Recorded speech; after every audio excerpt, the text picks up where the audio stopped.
20장. 어느 날 예수께서 성전에서 사람들을 가르치시며 복음을 전하고 계실 때 대제사장과 율법 학자들이 원로들과 함께 와서 당신은 무슨 권한으로 이런 일을 합니까? 누가 그런 권한을 주었습니까? 말해보시오 하고 따졌다. 예수께서 그러면 나도 한 가지 물어보겠다. 어디 대답해 보아라. 요한이 세례를 베푼 것은 그 권한이 하나님께서 난 것이냐 사람에게서 난 것이냐고 반문하시자 그들은 자기들끼리 하나님께서 났다고 하면 왜 요한을 믿지 않느냐고 할 것이고 사람에게서 났다고 하면 사람들이 왜 요한을 예언자로 믿지 않았으니 우리가 돌로 칠 것이 아니겠소 하며 서로 의논한 끝에 어디서 났는지 모르겠습니다 하고 대답했다. 예수께서는 나도 무슨 권한으로 이런 일을 하는지 말하지 않겠다 하고 말씀하셨다. 그때 예수께서 사람들에게 이 비유를 들려주었다. 어떤 사람이 포도원을 만들어서 그것들을 소작들에게 노지로 주고 오랫동안 집을 떠나 있었다. 포도철이 되자 그는 포도원에 도조를 받아오라고 종 하나를 보냈다. 근데 소작인들은 그 종을 때려서 빈손으로 되돌려 보냈다. 주인은 다시 그 자기 돈을 보내는데 그들은 그 종도 때려서 모욕을 다음 빈손으로 돌려보냈다. 그래서 주인은 세 번째로 종을 또 보냈더니 그들은 그 종마저 상처를 입고 쫓아보냈다. 포도원 주인은 이제 어떻게 할까? 그러면 이번에는 내 사랑하는 외아들을 보내야겠다. 설마 내 아들이 알아주겠지 하고 말했다. 그러나 소작인들은 그 아들을 보자 저게 상속자다. 죽여버리자. 그러면 이 포도원은 우리 차지가 될 것이다 하고 서로 짜고 나서 그를 포도원 밖으로 끌어내어 죽이기로 벌였다. 그러니 포도원 주인이 소작인들은 어떻게 하겠느냐. 주인은 돌아와서 그들을 죽여버리고 포도원들을 다른 사람들에게 맡길 것이다. 이 사람들은 이 말을 듣고 어디 그럴 수 있겠습니까? 하고 말이자. 그러다 예수께서는 그들을 똑바로 보시며 이렇게 말씀하셨다. 그러면 집 짓는 사람들이 버린 돌이 모퉁이의 머릿돌이 되었다고 하신 성경 말씀 무엇이냐? 그 돌 위에 떨어지는 사람은 누구나 산산조각이 날 것이며 그 돌에 깔리는 사람은 가루가 되고 말 것이다. 율법학자들과 제제사장들은 예수의 이 비유가 자기들을 두고 하신 말씀인 줄 알고 그 자리에서 예수를 잡으려 하였으나 사람들이 무서워서 손을 대지 못했다. 그래서 그들은 기회를 엿보다가 밀정들을 선량한 사람처럼 꾸며 예수께 보냈다. 그들은 예수의 말씀을 트집 잡아 사법권을 준 총독으로 넘겨줘서 처벌을 받게 하려는 것이다. 그들은 예수께 이렇게 물었다. 선생님, 우리는 선생님의 말씀과 가르침이 옳다는 것을 압니까? 또 선생님은 사람들을 겉모상으로 판단하지 않을 뿐더러 하나님의 진리를 참되게 가르치시는 것도 압니다. 근데 우리가 카이사르에게 세금을 바치는 것이 옳습니까? 옳지 않습니까? 예수께서는 그들의 강교한 속에 속아 데나리오 한 속은 셈을 하시고 데나리오 한 입을 내가 보여라. 그 돈에 누구나 초상화 글씨가 새겨져 있다고 물으셨다. 가이사의 것입니다 하고 그들이 대답하자 그러면 가이사의 것으로 가이사에게 돌리고 하나님의 것은 하나님께 돌리라고 말씀하셨다. 그들은 사람들 앞에서 예수의 말씀을 트집재지 못하였을 뿐 아니라 그의 답변에 놀라 입을 다물고 말았다. 부활이 없다고 주장하는 사두개파 사람 몇이 예수께 와서 물었다. 선생님, 모세가 우리에게 정해준 법에서 형이 결혼하다가 자녀 없이 죽으면 그 동생이 형수와 결혼하여 자식을 낳아 형의 대를 이어야 한다고 했습니다. 그러면 칠형제가 살고 있습니다. 첫째가 아내를 얻어 살다가 자식이 없어 죽어서 둘째가 형수가 살고 다음에 셋째가 살았습니다. 형수가 살고 이렇게 해서 자식 없이 다들 죽었습니다. 나중에 그 여자는 죽었습니다. 이렇게 칠형제가 다 여자를 아내로 삼았으니 부활 때 그 여자는 누구의 아내가 되겠습니까? 예수께서 이렇게 대답하셨다. 이 세상의 사람들은 장가 들고 시집도 가지만 죽었다가 다시 살아나 저 세상에서 살 자격을 얻은 사람들은 장가 든 일도 없고 취직하는 일도 없다. 그들은 천사들과 같이 죽은 일도 없다. 또한 죽었다가 다시 살아난 사람들이기 때문에 하나님의 자녀가 되는 것이다. 모세도 가시덤불 이야기에서 주님을 가리켜 아브라함의 하나님, 이삭의 하나님, 야곱의 하나님이라고 불렀다. 이것으로 모세는 죽은 자들이 다시 살아난다는 것을 분명히 보여주었다. 이 말씀은 하나님께서 죽은 자의 하나님이 아니라 살아있는 자의 하나님이라는 뜻이다.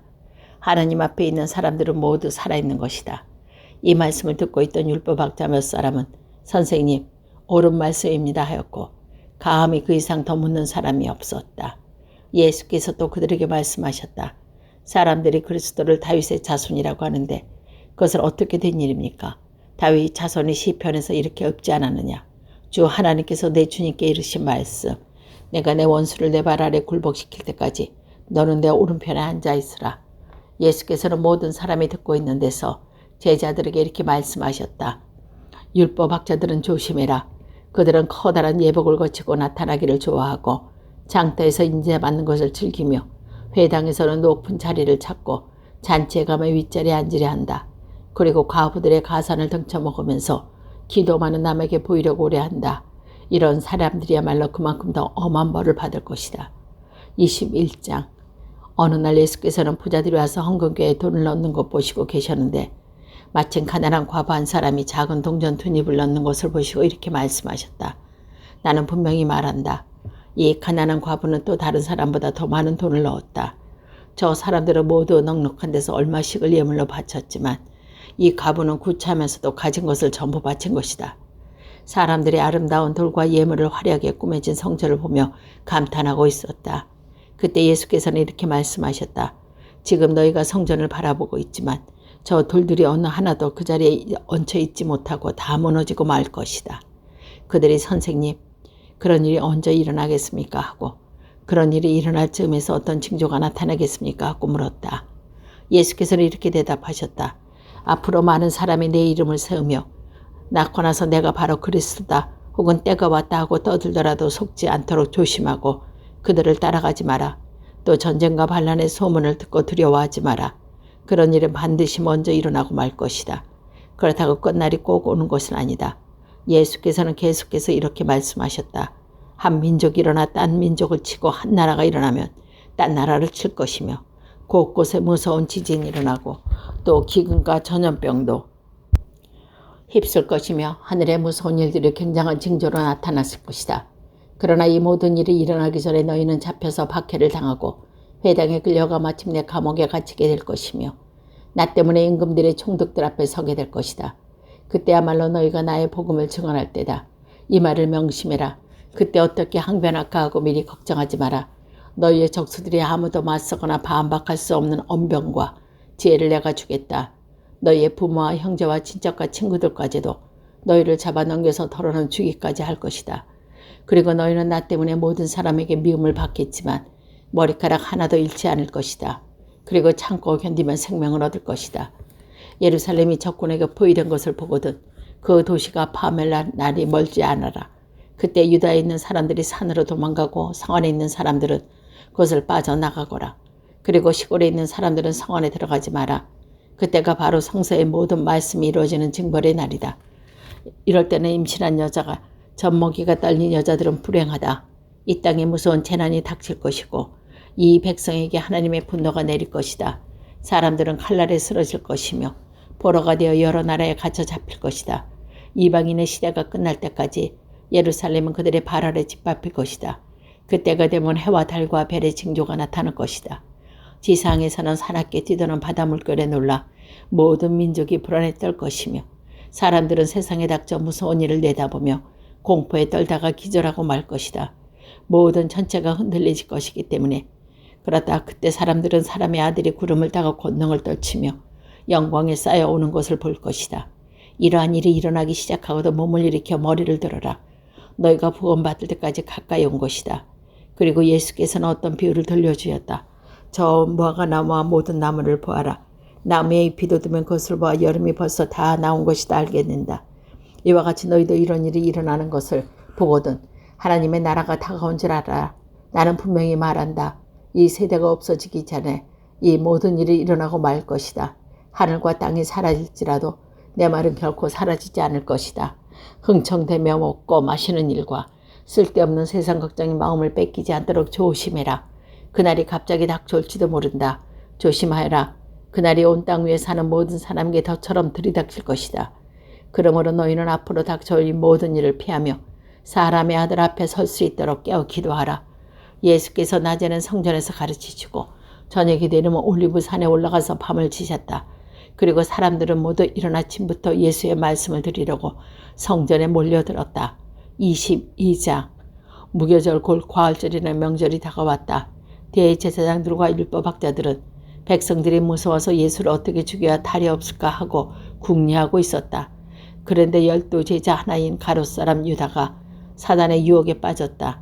그는 대제사장들과 성전 수의대장에게 가서 예수를 잡아 넘겨 방도를 상했다. 그들은 기뻐하며 그들에게 돈을 주겠다고 약속했다. 유다는 이에 동의하고 사람들을 몰래 예수를 잡아줄 기회를 누리고 있었다. 드디어 무교절의 첫날이 왔다. 이날은 과월절에 쓰는 어떤 양을 잡는 날이다. 예수께서는 베드로와 요한을 보내어 가서 우리가 먹을 과월절 음식을 준비하여라 하고 이르셨다. 그들이 어디에나 찾았으면 좋겠습니까? 하고 묻자 예수께서 이렇게 지시했다.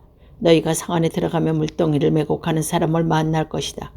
그 사람이 들어가는 집으로 들어가서 그 집 주인을 보고 내가 제자들과 과월절 음식을 먹을 방이 어디 있냐고 묻더라 하더라. 그러나 그 집 주인이 2층에 큰 방 하나를 보여줄 것이다. 그 방에 자리가 마련되어 있을 터이고 거기에다 준비하여라. 이 말씀을 듣고 제자들이 가서 보니 과연 예수께서 말씀하신 대로였다. 그들은 거기에다 과월절 음식을 차렸다. 만찬 시간이다. 예수께서 사도들과 함께 자리에 앉아 내가 고난을 당하기 전에 너희와 이 과월절 음식을 함께 나누려고 얼마나 왔는지 모른다. 잘 들어줘라. 나는 과월절 음식에 못듯이 하나님 나라에서 성취되기까지는 이 과월절 음식에 다시는 먹지 않겠다고 말씀하셨다. 그리고 잔을 들어 감사의 기도를 드린 다음 자, 이 잔을 받아 나누어 마셔라. 잘 들어라. 이제부터 하나님의 나라가 올 때가 이제는 포도원 빛을 것은 나를 결코 마시지 않겠다 하시고 또 빵을 들어 감사 기도를 올리신 다음 그것을 떼어 제자들에게 주시며 이것은 나를 위하여 내어주는 내 몸이다. 너희가 나를 기념하라. 이 예식을 행하라 하고 말씀하셨다. 음식을 나눈 뒤에 그와 같은 잔을 들어 이것은 내 피로 맺은 새로운 언약의 잔이다. 나는 나를 위하여 이 피를 흘릴 것이다 하고 하셨다. 그런데 나는 제 손으로 잡아 넘길 자가 지금 나와 함께 이 식탁에 앉아있다. 사람의 아들은 하나님께서 정한 대로 가지만 사람의 아들을 잡아 넘기는 그 사람은 화가 있을 것이다. 이 말씀을 듣고 제자들은 자기들 중에 그런 짓을 하려는 자가 도대체 누구일까 하고 서로 물었다. 제자들 사이에서 누구가 제일 높게 볼 것이냐고 문제로 옥신각신을 하는 것을 보시고 예수께서 이렇게 말씀하셨다. 이 세상의 왕들이 강제로 백성을 다스린다. 그리고 백성들은 권력을 후드리고 사람들의 백성의 은연의 행세를 한다. 그러나 너희는 그래서는 안 된다. 오히려 너희는 제일 높은 사람을 제일 낮은 사람처럼 처신해야 하고 지배하는 사람은 섬기는 사람처럼 처신해야 한다. 식탁에 앉은 사람과 심부름 많은 사람 중에 어느 편이 더 높은 사람이냐? 높은 사람은 식탁에 앉은 사람이 아니냐? 그러나 나는 심부름 많은 사람을 여기에 와 있다. 너희는 나이를 온갖 시련을 겪는 동안 나와 함께 견뎌왔으니 내 아버지께서 나에게 왕권을 주신 것처럼 나도 너희에게 왕권을 주겠다. 너희는 내 나라에서 내 식탁에 앉아 먹고 마시며 옥좌에 앉아 이스라엘의 12지파를 심판하게 될 것이다. 시몬아 시몬아 들어라. 사단은 이제는 키로 밀을 까부르듯이 너희가 제멋대로 다루게 되었다. 그러나 나는 내가 믿음을 잃지 않도록 기도하였다. 그러나 내가 다시는 돌아오거든 형제들과 힘이 되어 다오. 베드로는 이 말씀을 듣고 주님, 저는 주님과 함께라면 감옥이라도 가도 죽어도 좋습니다 하고 대답했다. 그러나 예수께서는 베드로야, 내 말을 잘 들어라. 오늘 닭이 울기 전에 너는 3번이나 나를 모른다고 할 것이다. 그리고 사도들에게 내가 너희를 보낼 때 돈주머니나 식량 자루나 신을 가지고 다니지 말라고 했는데 부족한 것이 있었느냐 하고 물으셨다. 아무것도 부족한 것이 없었습니다 하고 그들이 대답하자 예수께서 그러자 지금은 돈주머니에 있는 사람들은 그것을 가지고 가고 식량 자루도 가지고 가거라. 또 칼이 없는 사람은 겉옷을 팔아서라도 칼을 사가지고 가거라. 그래서 그들의 악인 중에 하나로 몰렸다. 하신 말씀이 나에게 이루어져야 한다.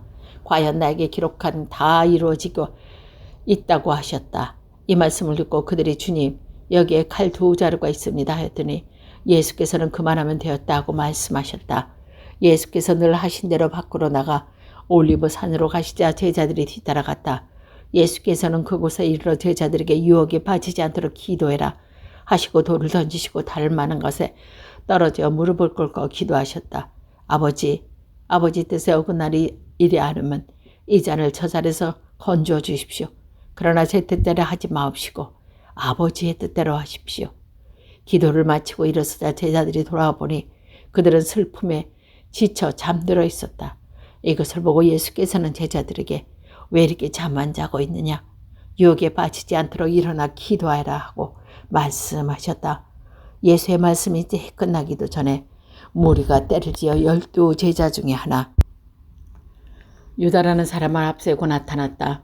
유다가 예수께 입 맞추려고 다가서자 예수께서는 유다야, 입을 맞추면 사람들의 아들이 잡아 넘기려느냐 하고 말씀하셨다.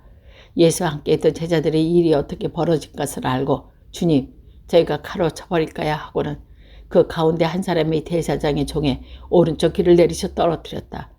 그러자 예수께서는 그만해 두어라 하고 말리시며 그 사람의 귀에 손을 대어 고쳐주셨다.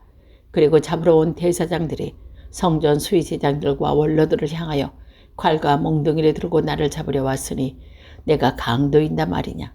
내가 매일 너희와 함께 성전에 있을 때 갑자기 잡지 않고 이제는 너희가 때가 되었고 암흑이 판을 치는데 왔구나 하셨다.